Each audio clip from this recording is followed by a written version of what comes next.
नमस्कार, आदाब, सत श्री अकाल।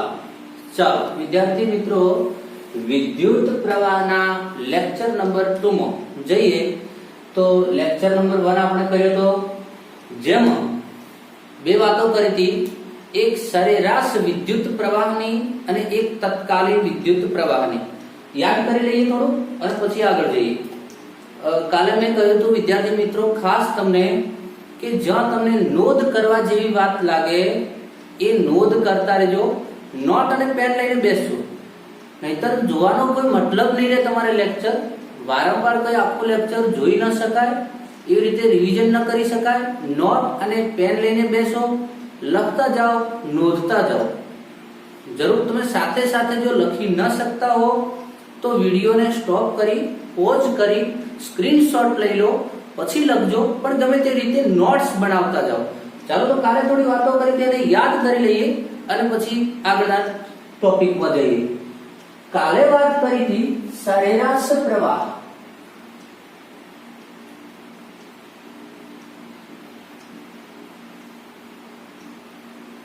સરેરાશ પ્રવાહ જેને આપણે કહ્યું હતું I is equal to delta Q by delta T। सरेराश विद्युत प्रवाह I is equal to delta Q by delta T। तत्कालीन विद्युत प्रवाह, तत्काल प्रवाह कहूं छुं, विद्युत प्रवाह આપણે સમજી લઈશું। વારંવાર કદાચ વિદ્યુત પ્રવાહ ના કહીએ, પ્રવાહ કહીશું તો ચાલશે। તત્કાલીન विद्युत प्रवाह I is equal to dq by dt। चलो तो सरेराश विद्युत प्रवाह I is equal to delta Q by delta T। तत्कालीन विद्युत प्रवाह I is equal to dq by dt। કેટલાક વિદ્યાર્થીઓ જો આજે આ લેક્ચર ને જોતા હો તો આનો લેક્ચર નંબર 1 જોઈ લેજો, એમાં મેં સમજાવેલું છે ડીપમાં સરેરાશ પ્રવાહ, તત્કાલીન પ્રવાહ તે। હવે ધ્યાનથી સાંભળજો। અહીંથી આતા આપણે પ્રવાહનું સૂત્ર થયું। મેં કહ્યું હતું આ બે સૂત્ર છે, ખાસ ધ્યાનમાં રાખીશું। આ થયું આપણું પ્રવાહનું સૂત્ર I is equal to delta Q by delta T। પણ આપણે તો डेल्टा વિદ્યુત ભાર ઉપરથી પ્રવાહ નહીં, પ્રવાહ ઉપરથી વિદ્યુત ભાર શોધવો છે। તો આપણા વિદ્યુત ભારનું સૂત્ર બનશે, અહીંયાથી હું બનાવું છું તો શું થશે, delta Q is equal to I delta T। આ રીતનું થશે। કોઈ નવું સૂત્ર નથી, તેથી મેં કરતા બનાવ્યો છે डेल्टा Q ને। તો વિદ્યુત પ્રવાહ ઉપરથી વિદ્યુત ભાર શોધવાનો થાય તો આપણું સૂત્ર બની જશે delta Q is equal to I into delta T, જે કોમન સેન્સ છે। અહીંયા ધ્યાન આપજો, અહીંયા તત્કાલીન પ્રવાહમાં અહીંથી શું બને છે, dq is equal to I dt। આ dq જે છે એ ખાલી dt સમયમાં પસાર થયેલો વિદ્યુત ભાર મળે। ધ્યાનથી સાંભળજો મિત્રો, delta Q is equal to I delta T, જે डेल्टा T સમયમાં પસાર થયેલો વિદ્યુત ભાર, dt સમયમાં પસાર થયેલો વિદ્યુત ભાર। કાલેનો ભેદ સમજ્યાતા કે ડેલ્ટા એટલે મોટો, डेल्टा T મોટો સમય, dt નાનો અતિ સૂક્ષ્મ સમય। તો આ તો મને બહુ નાના સમયનો મને વિદ્યુત ભાર મળ્યો, મારે તો કુલ વિદ્યુત ભાર કેટલો પસાર થયો, ધારો કે આખા સમયમાં જેટલા દરમિયાન વિદ્યુત પ્રવાહ પસાર થયો એટલા સમયમાં કોઈ મોટા સમયમાં કેટલો વિદ્યુત ભાર પસાર થયો, એના માટે શું કરવું પડશે, તો એના માટેનું ક્રમ બનશે Q is equal to સંકલન I dt। ખબર ના પડે, ચાલો ફરીથી dq માંથી q કઈ રીતે બન્યો, ધ્યાનથી સાંભળજો મિત્રો। અહીંયા ધ્યાનથી સાંભળજો, તમારો dx હોય, dx માંથી x બનાવવો હોય તો સંકલન કરવું પડે. dr હોય, r બનાવવો હોય, સંકલન કરવું પડે.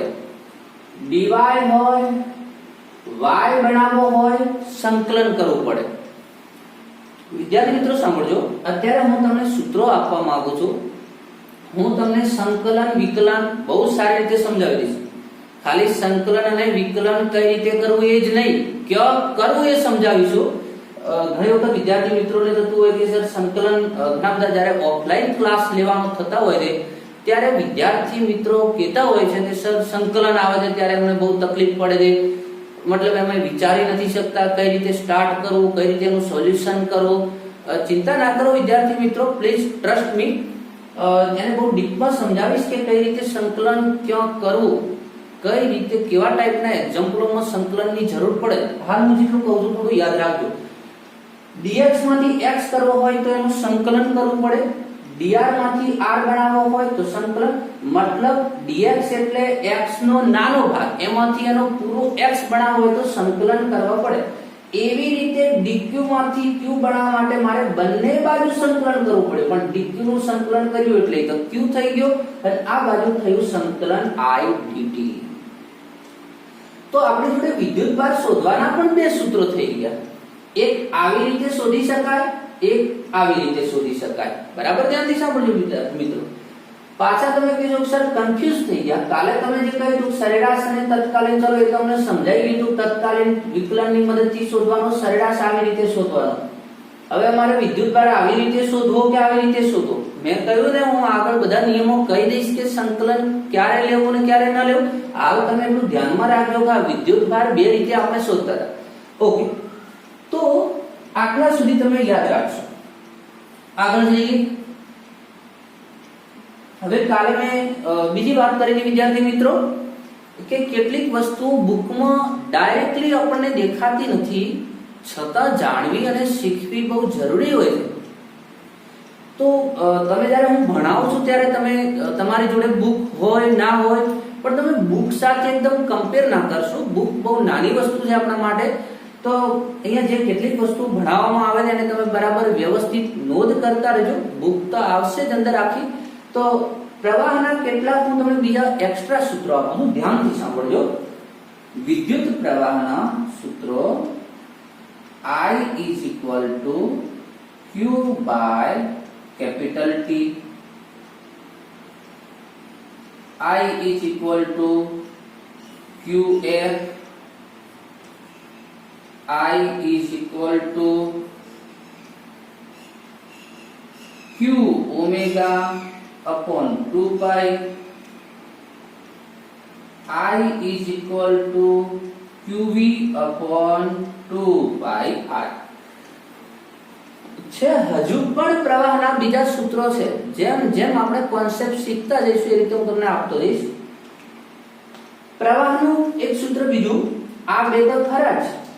એક બીજા આપણે સૂત્ર લખ્યા, I is equal to Q by capital T, I is equal to QF, I is equal to Q omega upon 2 pi, I is equal to QV upon 2 pi R. હવે F, ઓમેગા, V, R શું છે સમજાવું. પહેલા તો એ કહું કે આ સૂત્રો વાપરવાના ક્યારે થાય? જ્યારે વિદ્યાર્થી મિત્રો વિદ્યુતભાર વર્તુળાકાર માર્ગે ગતિ કરે. ફરીથી, વિદ્યુતભાર વર્તુળાકાર માર્ગે ગતિ કરતો હોય એ દરમિયાન આપણે કાલે કહ્યું હતું એની એક બેઝિક સમજ કેળવી હતી કે જ્યાં જ્યાં વિદ્યુતભાર ગતિ કરે ત્યાં ત્યાં પ્રવાહ રચાય. જ્યાં જ્યાં વિદ્યુતભારની ગતિ ત્યાં ત્યાં વિદ્યુત પ્રવાહ. એ તારમાં વહે, કોઈ વર્તુળાકાર ગતિ કરે, સ્પેસમાં વહે, ગમે ત્યાં વહેતો હોય. તો જ્યારે વર્તુળમય ગતિ કરતો હોય, કોઈ સર્કલ પૂરું કરતો હોય વિદ્યુતભાર, એ દરમિયાન આપણે રચાતા પ્રવાહો નક્કી કરવા હોય તો આ સૂત્રો આપણને મદદ કરશે. આ બધાની તારવણી છે વિદ્યાર્થી મિત્રો, બહુ નાની નાની, પણ કેટલી જરૂર હશે તો હું તમને તારવણી આપીશ. આ કોઈ બુકની થિયરી નથી એટલે આપણે બધી તારવણીમાં નહીં પડીએ. પાછી એક બીજી વાત કહું કે આપણી જોડે અત્યારે બહુ ઓછો સમય હોય છે વિદ્યાર્થી મિત્રો, અમે પણ અત્યારે આ લોકડાઉન પીરિયડમાં ઘરેથી કે આ રીતે ઘણી બધી અગવડોની અંદર આવતા લેક્ચરો બનાવવા પડે છે, તો બહુ મોટા લેક્ચર બનાવવામાં ઘણી બધી તકલીફો પણ પડે છે, એટલે બિનજરૂરી ટાઈમ હાલ હું નહીં બગાડું. જાઓ, ટાઈમ હશે કે એવું લાગશે તો હું તમને એની તારવણી પણ કહી દઈશ. I = Q/T. હવે મેં નિયમ ખાસ નોંધ કરી લેજો. જેમ જેમ મને યાદ આવે છે હું તમને કહેતો રહીશ. વિદ્યાર્થી મિત્રો, તમે નોટ્સ બનાવતા હો તો કદાચ જ્યાં તમે હેડિંગ આપ્યું છે એના શરૂઆતના 2-3 પેજ માત્ર તમે ફોર્મ્યુલા માટે એટલે કે સૂત્ર માટે છોડી દો. હું એમ કહું કે આ સૂત્ર છે, આ ફોર્મ્યુલા છે, તો એ આપણા માટે બહુ અગત્યનું બની જાય છે. એને તમે આગળ પેજમાં નોંધ કરતા જાઓ અને ત્યાં તમે હું જે કહું છું એને નિયમ પણ નોંધતા જાઓ. કારણ કે આજે યાદ છે, કેટલાક ટાઈમ પછી તમને ભૂલી જવાશે. વારંવાર લેક્ચર જોઈને તમે ટાઈમ વેસ્ટ ના કરી શકો. એટલા માટે હું જે કહું તમને ફોર્મ્યુલા કહું એને વ્યવસ્થિત આગળના પેજોમાં નોંધી લેવાના અને એના નિયમો પણ બાજુમાં લખતા રહેજો. તો આ સૂત્ર શેના માટે છે ભાઈ? વર્તુળાકાર વિદ્યુતભાર ગતિ કરતો હોય તો આ ફોર્મ્યુલા ક્યારે? Q/T. Q એટલે ભ્રમણ કરતો વિદ્યુતભાર. ધારો કે એક ઇલેક્ટ્રોન ભ્રમણ કરતો હોય, ફરીથી ધારો કે કોઈ ઇલેક્ટ્રોન ભ્રમણ કરી રહ્યો છે. ધારો કે કોઈ સોડિયમ ધાતુ છે, એની કક્ષકમાં બાહ્યતમ કક્ષકમાં એક ઇલેક્ટ્રોન ભ્રમણ કરી રહ્યો છે. હાઇડ્રોજન પરમાણુ એની બાહ્યતમ કક્ષકમાં ઇલેક્ટ્રોન ભ્રમણ કરી રહ્યો છે.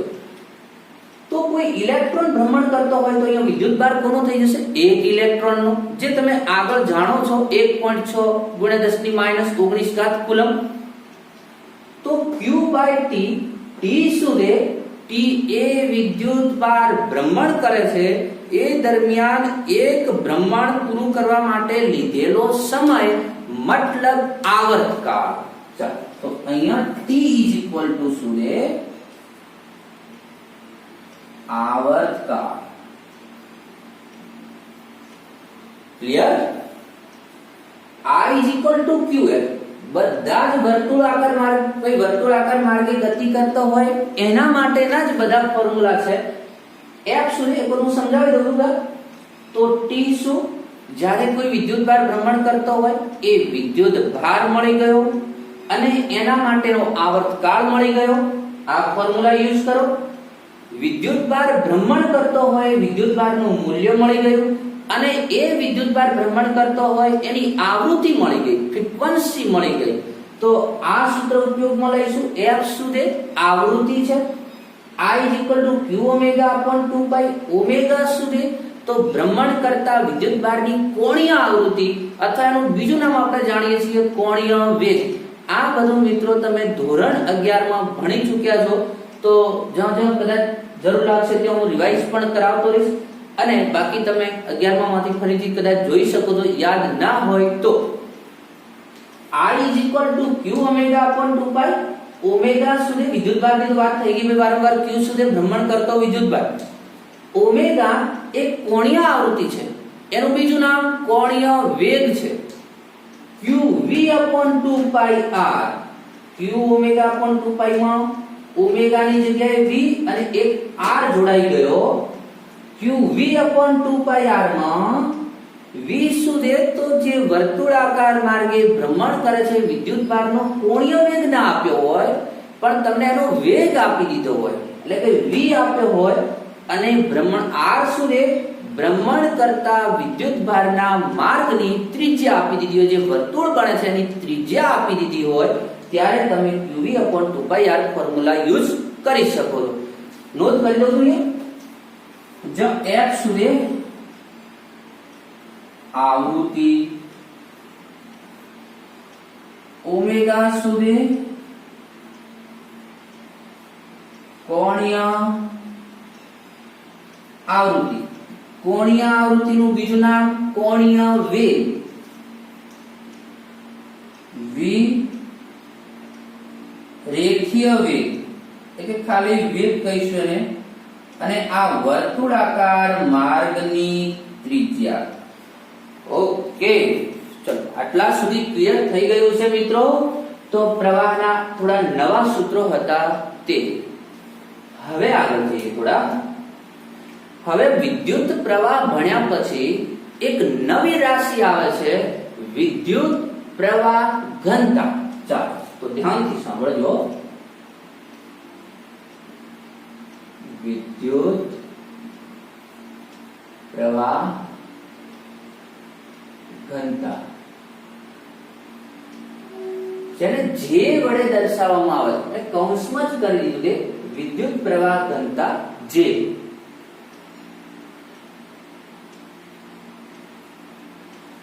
હવે આ શું આવ્યું? વિદ્યુત પ્રવાહ તો હતો, વિદ્યુત પ્રવાહ ઘનતા આવી. વિદ્યાર્થી મિત્રો, વિદ્યુત પ્રવાહની મદદથી પ્રવાહની તીવ્રતા વિશે એટલું આપણને પરફેક્ટ એટલી બધી એની માહિતી મળતી નથી. એક ઝડપથી ઉદાહરણથી સમજાવી દઉં. ધારો કે બે પાઇપ છે. બહુ ધ્યાનથી વિદ્યાર્થી મિત્રો, કોઈ પણ વિષયમાં કોઈ પણ વિષય શીખવા માટે એમાં રસ જાગવો બહુ જરૂરી છે, એમાં ઇન્ટરેસ્ટ જાગવો જોઈએ. તો સર એ ક્યાં મળે? એના માટે કોન્સેપ્ટ ક્લિયર થવા જોઈએ, બેઝિક ક્લિયર થવું જોઈએ. જેટલો તમારો કોન્સેપ્ટ ક્લિયર થશે, એનું બેઝિક સ્ટ્રક્ચર તૈયાર થશે તમારા માઇન્ડમાં, એટલો તમને એમાં રસ જાગશે. જેટલો રસ જાગશે, ઇન્ટરેસ્ટ ક્રિએટ થશે, એટલો તમારો એ સબ્જેક્ટ સ્ટ્રોંગ થશે. તો કોઈ પણ આડેધડ તમને કહી દઈશ આ રાશિ તે રાશિ, સમજી લો વિદ્યુત પ્રવાહ હતો તો વિદ્યુત પ્રવાહ ઘનતાની જરૂર શું કામ પડી? કોઈ રાશિ એમને બનતી નથી, કારણ વગર કોઈ કારક બનતો જ નથી ભાઈ. તો વિદ્યુત પ્રવાહ ઉપરથી વિદ્યુત પ્રવાહ ઘનતા કેમ આવી? ધ્યાનથી સમજી લેજો. ધારો કે બે પાઇપ છે, એ બે પાઇપની અંદર સપોઝ પાણી આવે છે. બે પાઇપ છે, એક અને બે. ધારો કે આ પાઇપમાં 1 કલાક 1 મિનિટમાં ધારો કે 5 લીટર પાણી આવે છે. 2 લીટર રાખીએ ચાલો. ધારો કે 1 મિનિટમાં 2 લીટર પાણી આવે છે, કોઈ પાઇપમાં પાણી આવી રહ્યું છે. આમાં 1 મિનિટમાં ધારો કે 3 લીટર પાણી આવે છે. ફરીથી પાઇપ 1 મિનિટમાં 2 લીટર પાણી વહે છે.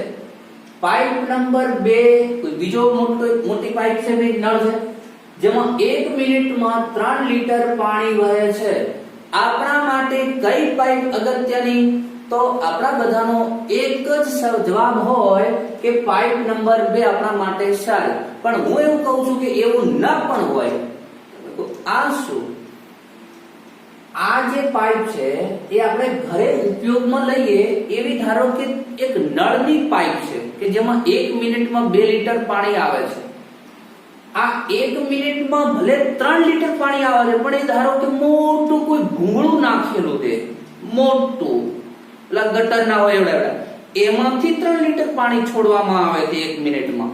તો એ પાણી વિદ્યાર્થી મિત્રો આપણા સુધી કદાચ પહોંચતા એ પાઇપમાં શોષાઈ જાય, આપણા સુધી પહોંચે પણ નહીં કદાચ એવું બને 3 લીટર છોડવામાં આવે. તો અહીંયા શું થયું? તો કે અંદર પ્રવાહ કેટલો વહેતો તો એની સાથે સાથે એ જે પાઇપ હતી, જે નળી હતી, એનું ક્ષેત્રફળના આડછેદનું ક્ષેત્રફળ પણ આપણા માટે મહત્વનું છે. તો આપણે એની સાચી તીવ્રતા નક્કી કરી શકીએ. થોડીક સમજાઈ ગયું છે મિત્રો વાતમાં? તો જ્યારે વિદ્યુત પ્રવાહને આપણે ભણતા હતા ત્યારે વિદ્યુત પ્રવાહમાં આપણે માત્ર એકમ સમય લીધો, એકમ સમયમાં કેટલો વિદ્યુત ભાર નીકળે છે, ક્ષેત્રફળ ના લીધું. ધારો કે એક તાર એવો છે કે 1 એમ્પિયર પ્રવાહ વહેતો હોય, પણ એટલો મોટો તાર હોય કે જેનું આપણા માટે કોઈ મહત્વ જ ના હોય. તો અહીંયા હવે તમને સમજાઈ ગયું છે એટલું તો કે હું એની સાથે ક્ષેત્રફળ જોડવા માંગુ છું. તો આ પાઇપના ઉદાહરણથી સમજાઈ ગયું છે કે વિદ્યુત પ્રવાહ ઉપરથી વિદ્યુત પ્રવાહ ઘનતા શું કામ બનાવવામાં આવી હશે. ચાલો, તો વિદ્યુત પ્રવાહ ઘનતાની વ્યાખ્યા લખી દઈએ મિત્રો. તો વિદ્યુત પ્રવાહ ઘનતા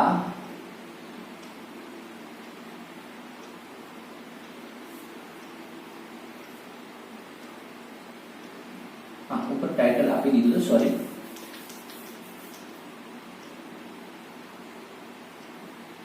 એકમ આડછેદના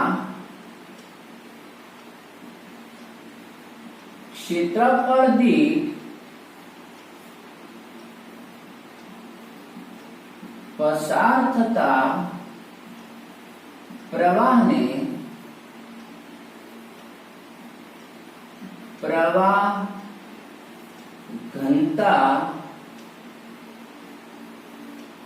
કહે છે।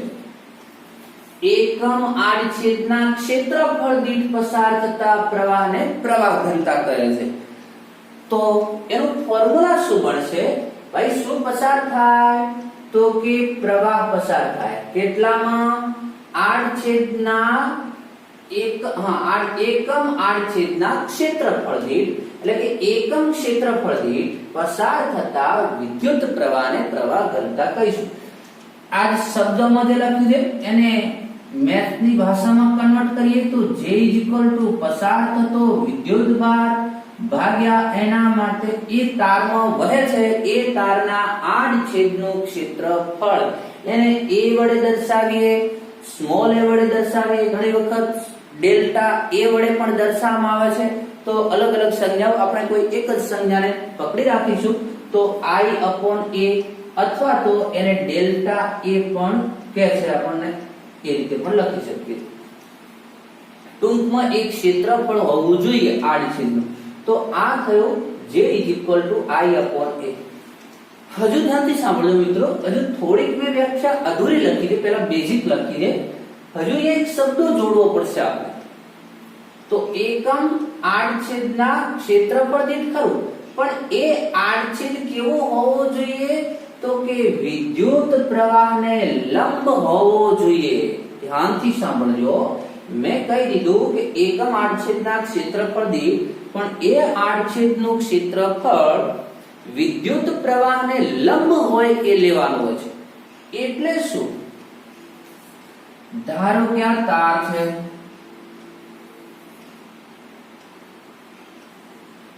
આ કોઈ એક વાહક તાર છે મિત્રો આપણી જોડે, એની અંદરથી પ્રવાહ પસાર થઈ રહ્યો છે, તો આ એના આડછેદ છે। તો આ બધા જે આડછેદ તે પ્રવાહને લંબ થયા, પ્રવાહને લંબ થયા, તો આ લંબ આડછેદ આપણે એમાં લેવાનો હોય છે। આ ધ્યાનમાં રાખીશું। તો સર તો લંબ જ હોય ને આડછેદ ના, એનો કોન્સેપ્ટ સમજીશું। અત્યારે જો આપણો ટાઈમ થોડો છે તો સમજી લઈએ। ધારો કે જો આવો આડછેદ લંબ ન હોય, આ પ્રવાહ છે, આ એનો આડછેદ છે, આવી રીતે જો આડછેદ લંબ ન હોય તો શું કરવું? ધ્યાનથી સાંભળો। સપોઝ આવી રીતે હોય કે અહીંયા આડછેદ, અહીંયા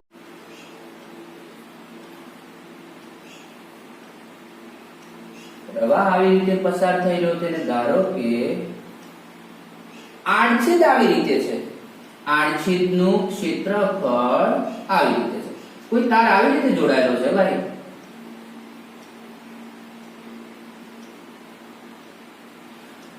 પ્રવાહ આમ જઈ રહ્યો છે, આડછેદ આ રીતે છે। હા, એક બીજું મિત્રો, તમે ધોરણ 11 માં ભણી ચૂક્યા હશો કે કોઈ પણ આડછેદની દિશા, અને આગળના ચેપ્ટર 1 માં મેં કાલે કહ્યું તમને, જો ચેપ્ટર 1 આપણું પણ એ પણ ચાલી રહ્યું છે, તો ચેપ્ટર 1 માં પણ તમે શીખશો કે કોઈ પણ આડછેદની દિશા ક્યાં હોય તો એ આડછેદને દોરેલા લંબ તરફ હોય। આ આડછેદ જે આ આડછેદ પડ્યો છે આ રીતે, એ આડછેદની દિશા ક્યાં? તો એ આડછેદને દોરેલા લંબ તરફ। હવે પ્રવાહ આમ, આડછેદ આમ, લંબ થતો નથી, તો પછી આપણે ભલે એનું ક્ષેત્રફળ a છે, પ્રવાહ I છે, પણ એ આડછેદની દિશા અને પ્રવાહ વચ્ચે ધારો કે થીટા જેટલો ખૂણો છે। ફરીથી મિત્રો ન સમજાય તો ધ્યાનપૂર્વક ફરીથી રિવાઇઝ કરીને પણ ફરીથી વિડિયો જોઈને બરાબર શીખજો। આડછેદની દિશા એને લંબ તરફ, તો આડછેદ, આ આડછેદ થયો, આ પ્રવાહ થયો, લંબ નથી થતા, ડાયરેક્ટ આવી રીતે નહીં લખી શકીએ, તો આપણે એ આડછેદનો એ પ્રવાહને લંબ થાય એવો ઘટક કેટલો? તો તમને ખબર છે કે કોઈ પણ રાશિ હોય, કોઈ સદિશ હોય, એ સદિશનો થીટા જેટલા ખૂણે ઘટક કેટલો સદિશોમાં ભણ્યા હતા તો cos થીટા લગાવવો પડે. ધારો કે અહીંયા હું સમજાવું તો તમે આ ટાઈપનું ભણ્યા હતા કે a નામનો સદિશ છે અને એ અહીંયા થીટા જેટલા ખૂણે છે તો x દિશામાં ઘટક કેટલો તો એ a ની સાથે જોડવો પડતો તો a cos થીટા. તમે સદિશોના ઘટકો શીખ્યા હતા ત્યારે. આડછેદ છે એ તો આ બાજુનો જે આપણે પ્રવાહની દિશામાં જે હોય એની દિશા પ્રવાહની દિશામાં થતી હોય એટલે કે પ્રવાહને લંબ હોય એટલું ક્ષેત્રફળ લેવું છે. તો આ બાજુ એનો કેટલો આવશે આખું ડેલ્ટા a નહીં આવે થીટા જેટલા ખૂણે છે તો a delta a cos theta આવશે. તો અહીંયા તમારી પ્રવાહ ઘનતા કેટલી થઈ જશે મિત્રો તો પ્રવાહ ઘનતા થઈ જશે I upon delta a cos theta.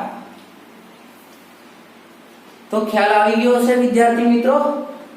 તો આજે શું શીખ્યા તો એક તો કાલનું રિવાઇઝ કર્યું સરેરાશ પ્રવાહ તત્કાલીન પ્રવાહ જે મિત્રો અહીંયા નથી ભણ્યા તો લેક્ચર નંબર 1 જોઈ લેજો. ત્યાર પછી આપણે એક બીજી વાત કરી કે વિદ્યુતભાર બનાવવો હોય તો આ તો સિમ્પલ વાત હતી, એ તો તમને ખબર પડી જાય. પણ મારે જે તમને અહીંયા સમજાવવું હતું તો એક વિદ્યુતભાર આપણે નક્કી કર્યો Q ઇન્ટિગ્રેશન એટલે કે સંકલન I dt. ત્યારબાદ મેં પ્રવાહના ઇલેક્ટ્રિક કરંટના બીજા ફોર્મ્યુલા આપ્યા અને ત્યારબાદ એક આપણે નવી રાશિ શીખ્યા વિદ્યુત પ્રવાહ ઘનતા. તો આટલી વાતો ધ્યાનમાં રાખજો મિત્રો. નેક્સ્ટ આપણો થર્ડ લેક્ચર જ્યારે આવે ત્યારે આ બધું રિવાઇઝ કરીને બેસજો.